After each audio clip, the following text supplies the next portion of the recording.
ఒప్పందాలకు సంబంధించిన వివరాలు, అదేవిధంగా మిత్రుడు శ్రీధర్ బాబు గారు గుర్తు చేసినట్టు సింగపూర్ ప్రభుత్వంతో స్కిల్ డెవలప్మెంట్ విషయంలో ఒక ఒప్పందాన్ని చేసుకున్నాం. ఐటీఈ, ఇన్ఫర్మేషన్ టెక్నాలజీ ఎడ్యుకేషన్కి సంబంధించి సింగపూర్లో 10th చదువుకున్న తర్వాత పిల్లలందరూ కూడా సాంకేతిక నైపుణ్యాన్ని అందించడం ద్వారా ప్రపంచంతోనే పోటీ పడే నిష్ణాతులను సింగపూర్ సంస్థ తయారు చేస్తుంది. అందుకే ఈరోజు తెలంగాణ రాష్ట్ర ప్రభుత్వం వాళ్ళతో ఒప్పందాలు చేసుకొని ఇక్కడ చదువుకునే విద్యార్థులను కూడా అక్కడికి తీసుకెళ్ళి వాళ్ళ ఐటీఈలో శిక్షణ ఇచ్చే విధంగా అక్కడి నుంచి కూడా విద్యార్థులను ఇక్కడికి తీసుకురావడం ద్వారా మన సంస్థల్లో కూడా వాళ్ళ విద్యార్థులు కొంతకాలం వచ్చి ఇక్కడ మన విద్యార్థులతో కలిసిమెలిసి చదువుకుంటే సాంకేతిక నైపుణ్యం పెరుగుతుంది, మన వాళ్ళకు కూడా అవగాహన పెంపొందుతుంది.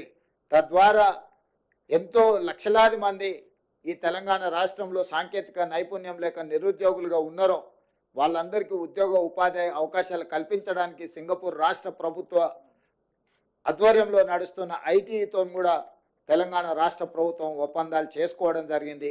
అందుకే ఆ ఒప్పందంలో తెలంగాణ రాష్ట్రం ప్రతిష్టాత్మకంగా భావించిన young India skills university vice ఛాన్సలర్తో పాటు ఉన్నతాధికారులు అందరూ కూడా ప్రత్యక్షంగా పాల్గొని ఒప్పందాలు చేసుకోవడం జరిగింది.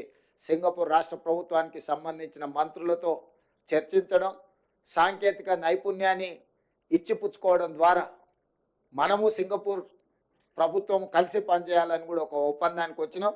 అది భవిష్యత్తులో మన సాంకేతిక నైపుణ్యాన్ని వేగంగా పెంపొందించడానికి ఉపయోగపడుతుంది. ఇవన్నీ కూడా తెలంగాణ రాష్ట్ర అభివృద్ధి కోసం ప్రభుత్వం తీసుకుంటున్న నిర్ణయాలు. ఈ నిర్ణయాలను అన్నిటిని కూడా యువకులకు, ముఖ్యంగా ప్రజలకు అందరు కూడా చేరవేస్తున్న మీకు అందరికీ మనస్ఫూర్తిగా ధన్యవాదాలు తెలియజేస్తూ, మా విదేశీ పర్యటనకు సంబంధించి ఒప్పందాలకు సంబంధించి